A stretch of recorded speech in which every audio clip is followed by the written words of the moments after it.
Fellow Americans, wild times we're living in right now with the quarantine season in full effect due to this coronavirus pandemic. I can't believe what's going on. Baseball is suspended, basketball is on hold right now. I hope this doesn't have any impact on the NFL season. It was announced that it won't have an impact on the NFL draft, which is huge. It's important to know that'll be later this month here in April. But we did get a heavy dosage of free agency moves. Honestly, that kept me super entertained since there is no basketball going on right now. There is no baseball. We got some NFL free agency signings to talk about. Tons of crazy moves this offseason. Let's talk about them today. I'm going to rank the top 10 moves in free agency thus far and how it's going to affect each team moving forward into the upcoming NFL season. All right, guys, I'm going to hit you with two quick honorable mentions before we get into the top 10. I don't think these moves are worthy of making the list, and I'll explain why, but they are moves that should be talked about. The first honorable mention is Todd Gurley being picked up by the Atlanta Falcons after being cut by the LA Rams. I think at this stage in Gurley's career, if the Rams were willing to cut him and take on all that dead cap space, it probably shows that he doesn't have that much left in the tank. I think Todd Gurley is a pretty productive running back still, despite the injuries, and can add some balance to the Falcons' offense. But they have too many holes. Their Super Bowl window was a long time ago, and I don't think Todd Gurley is going to be the one to put him back into playoff position. The second move is Darius Slay being traded to the Philadelphia Eagles. He fills a much-needed secondary slot. The Eagles struggled a lot at corner last season.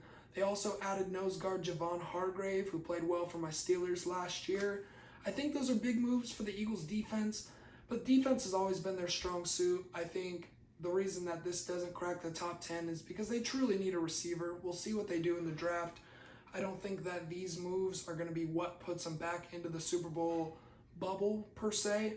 I think that they need another weapon or two on offense, but the Eagles' defense is definitely bolstered by those guys. Here we go into the official list. My 10th best move of the NFL offseason thus far belongs to the Carolina Panthers, who picked up quarterback Teddy Bridgewater. Last played with the New Orleans Saints, did very well for him last season. He isn't better than Cam Newton, let's get it straight. But Cam Newton has been injured over the last few years. Teddy Bridgewater is certainly better than an injured Cam Newton or any of Carolina's replacements over the last several seasons. Teddy Bridgewater brings stability, I think, to any team that he was going to sign with. He's a pretty efficient quarterback. He takes care of the football. He doesn't beat you down the field, but he's capable of making all the necessary throws to win you a game. Whenever you have guys like a Christian McCaffrey, a DJ Moore, a recently signed Robbie Anderson, I think that Teddy Bridgewater is going to make them competitive. I don't think they're a contender, but Teddy Bridgewater is certainly an upgrade over the Panthers quarterback situation over the last couple years. Cam Newton, I feel terrible for him. He has been derailed by injuries over the last few seasons. We're going to see where he lands this offseason. It should be interesting to see what team is willing to invest into, his injuries, his kind of immaturity issues. But I think Cam Newton is an all-world talent, and despite that, Teddy Bridgewater does bring much more stability to that situation, and he's going to be able to hand the ball off to Christian McCaffrey, most importantly by staying on the field. All right, guys, you're going to have to let me explain myself on this one. I know a lot of Colts fans are going to disagree with me, but my number 9 move of the offseason thus far is Phillip Rivers signing with the Indianapolis Colts. Listen, I get that he was horrible last season with the Chargers, wasn't able to take care of the football. There's clearly regression going on. But I love the deal. I feel like it's low risk, high reward. It's a 1-year deal, so they're not locked in long term. $25 million, I feel like that's pretty cap friendly for a quarterback, with a Hall of Fame pedigree. Phillip Rivers is very capable of throwing the ball down the field. I think he still proved it last season. He's a gunslinger. They want to move on from Jacoby Brissett, who last season didn't really give them that kind of splash they needed in their offense. I think Phillip Rivers provides that. And worst case, even if he doesn't, they still have Jacoby Brissett in the quarterback room, who's always a viable option. I think worst case, you can move off of Phillip Rivers if he comes out next season looking like a 39-year-old. You can go back to Jacoby Brissett, and you're right back to where you were last year, still competitive in the playoff hunt in a kind of mediocre AFC South. On a 1-year deal for $25 million, with another solid quarterback in the quarterback room. I think that Phillip Rivers going to the Colts is a quality signing that could pay off or not work, and it wouldn't be too big of a deal. All right, guys, number 8 on the list came as a huge surprise to me. I had no clue that the Cleveland Browns were going to go out there and give my go-to fantasy tight end every year, my guy Austin Hooper, 4 years, $44 million, which is the most any tight end will make this year, because I feel like they didn't need him. They have OBJ, they have Jarvis Landry, Kareem Hunt, Nick Chubb. They even have David Njoku, who was a first-round pick at the tight end position. But I kind of thought about it some more. You have these big play receivers going down the field. You're going to need a check down guy. Austin Hooper is one of the better tight ends in the league. He had a career year last season. And I feel like he would be a good fit. So much needed security blanket for Baker Mayfield for sure. And a move I love just as much, Jack Conklin, tackle for the Tennessee Titans last season, signing with the Browns. He'll be right next to Austin Hooper, shoring up that run game, protecting Baker Mayfield. I feel like those are two much needed options in the blocking department, whether it be the run or the pass. And Austin Hooper provides that safety blanket for Baker Mayfield going into his 3rd season. So it should be interesting how those pieces all come together for the Browns. But it was definitely a splash deal that we had to talk about, and it comes in at number 8 on the list. Number 7 is a deal that I absolutely love for the black and gold, and I'm not talking about my Steelers this time. We're talking about the New Orleans Saints picking up wide receiver Emmanuel Sanders. We know the Saints over the last 3 seasons. They've underwent the Minnesota Miracle, losing to the Vikings on the last play. They lost to the Rams on the controversial non-pass interference call in the NFC Championship. And then they lost to the Vikings this last year, which I personally think they choked that game. But there was another controversial non-pass interference call in overtime. I think that the Saints have been knocking on the Super Bowl window over the last 3 seasons. They're on their last run with Drew Brees, Michael Thomas, Alvin Kamara, and they add a much-needed number 2 wide receiver in Emmanuel Sanders. Listen to this. Emmanuel Sanders has played for 3 teams in his career, my Steelers, the Broncos, and now the 49ers from last season. He made the Super Bowl with all 3 teams. I feel like he's one of those locker room guys who really brings the team together. He got along with, the wide receiver group in San Francisco really well last season. Emmanuel Sanders is a winner. He's a guy who's proven it in this league, and he's going to help out the Saints offense a lot, especially in those big playoff games. They also picked up safety Malcolm Jenkins, who played for them before and went to the Super Bowl with the Philadelphia Eagles a few years back. You can tell that the Saints are trying to get those guys who have been to the Super Bowl, who can really help get them over the hump as they've been so close the last few years.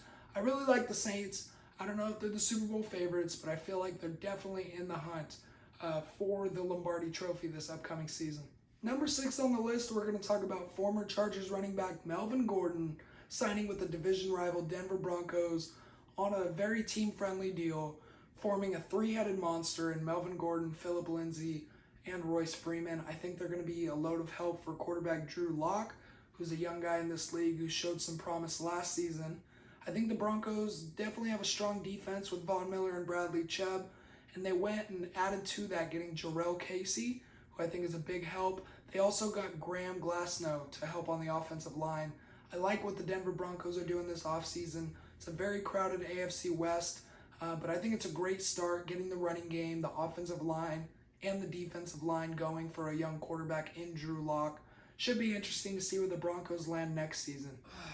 Okay, shit. I really don't want to talk about them. I guess we got to talk about them. The Baltimore Ravens, the team I hate with all my guts, my division rival. They're having an absolutely phenomenal offseason, if I'm keeping it 100 with you. They pick up Calais Campbell, a former All-Pro defensive lineman, for a 5th-round pick. Basically nothing for one of the better run stuffers in the league. And what was their only area of weakness on the defense last year? Being able to stop the run. They got killed by Derrick Henry in the playoffs, and they add Calais Campbell, as well as Michael Brockers. They signed to a contract, but he failed his physical, so he goes back to the Rams in this whole fiasco. But then they pick up Derek Wolfe from the Denver Broncos, the Broncos Super Bowl team. Derek Wolfe was a huge part of that. So now they have 2 of the better run stuffers in the league. filling in really their only area of weakness. They're scary, man. I gotta admit it. The Baltimore Ravens are scary behind last year's league MVP Lamar Jackson, who I think still can't throw the football. They still need another weapon to help him out on offense. So what do? They have Lamar Jackson go and work out with Antonio Brown today on April Fool's. Hopefully it's just a prank, but they were working out today, and I'd hate to see them join forces because I hate AB and I hate the Ravens.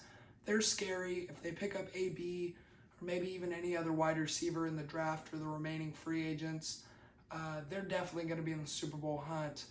We'll see if Lamar Jackson can take another jump, but their defense definitely will take a jump with the addition of Calais Campbell. At number 4 on the list, we're going to talk about a team that I feel like everybody's been sleeping on this offseason. Number 4, the LA Chargers signing Chris Harris Jr. is one of the most underrated moves that I happen to love. They add a former All-Pro cornerback to a secondary that's already getting top safety Derwin James back from injury last season.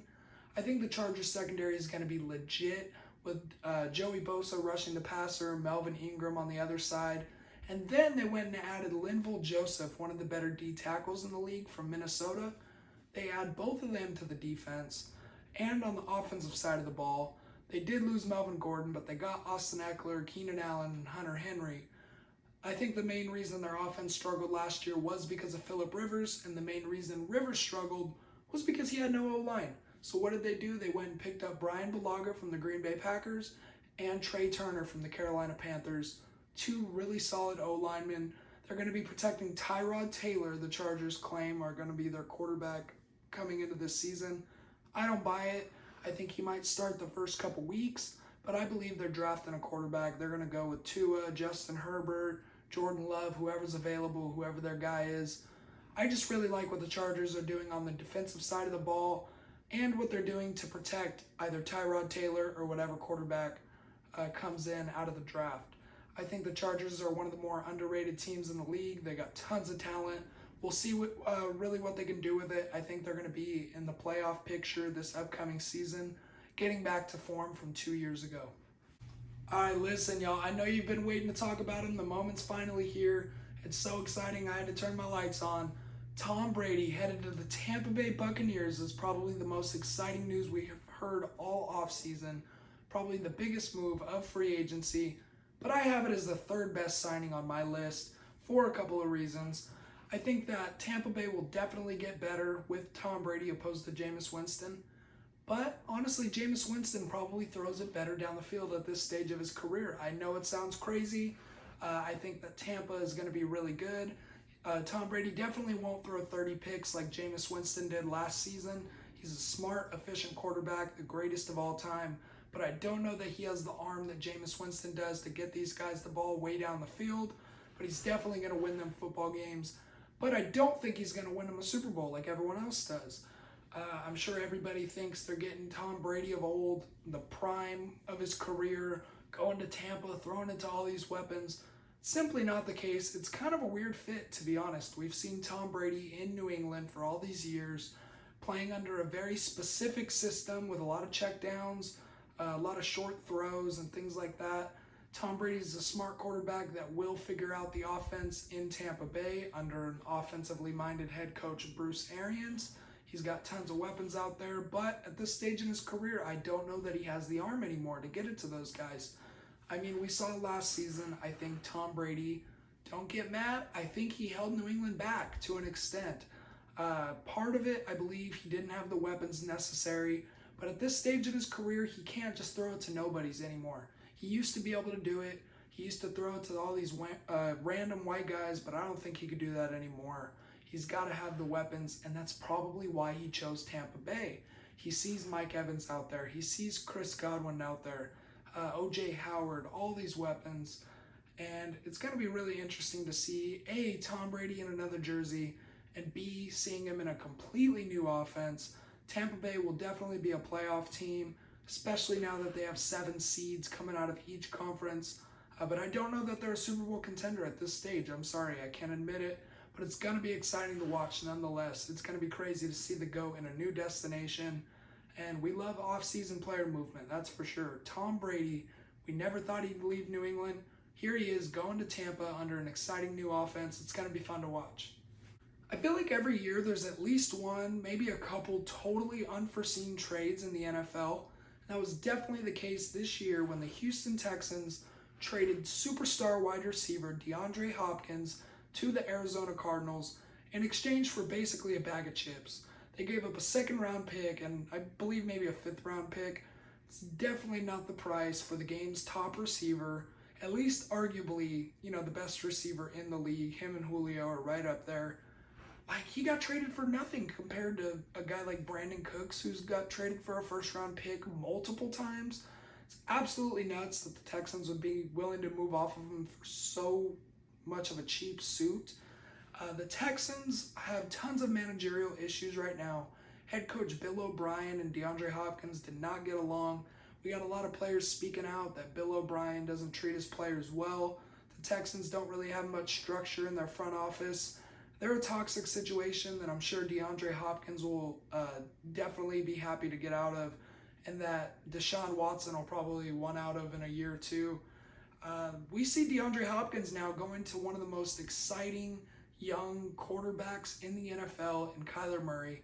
We've already seen what Watson and Hopkins can do. Now let's see what Hopkins can do with Murray, especially under a bright young head coach in Cliff Kingsbury, who has one of the most exciting offensive systems in the game.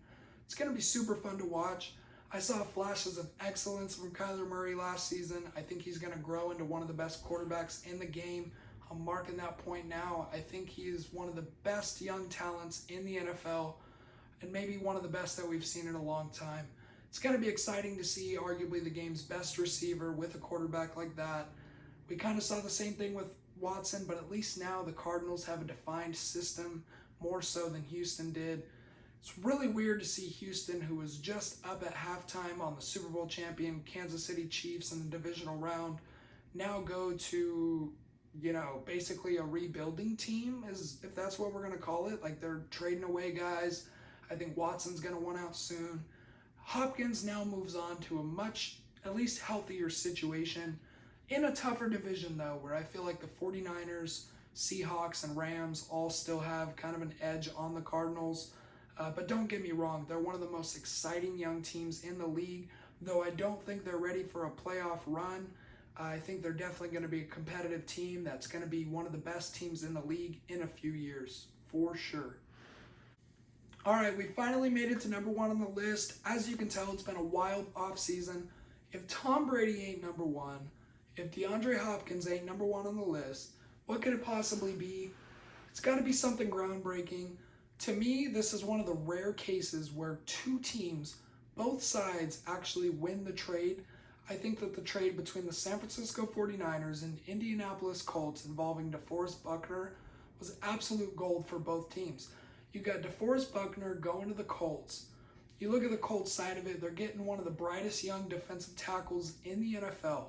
This dude was just on a Super Bowl caliber defense last year. I think that he was probably the best player on that Niners roster, at least defensively. Buckner goes to the Colts, teaming up with Darius Leonard and tons of other young pieces. The Colts are one of the brighter young teams in the league, getting veteran quarterback Phillip Rivers now. It's going to be an interesting situation out there.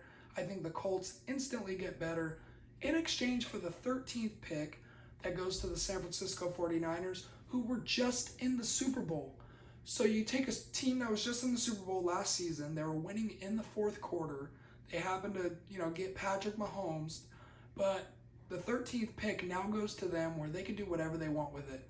They can get Jerry Jeudy, CeeDee Lamb, two of the better, receivers in the draft. They lose Emmanuel Sanders, so they can pick up one of them.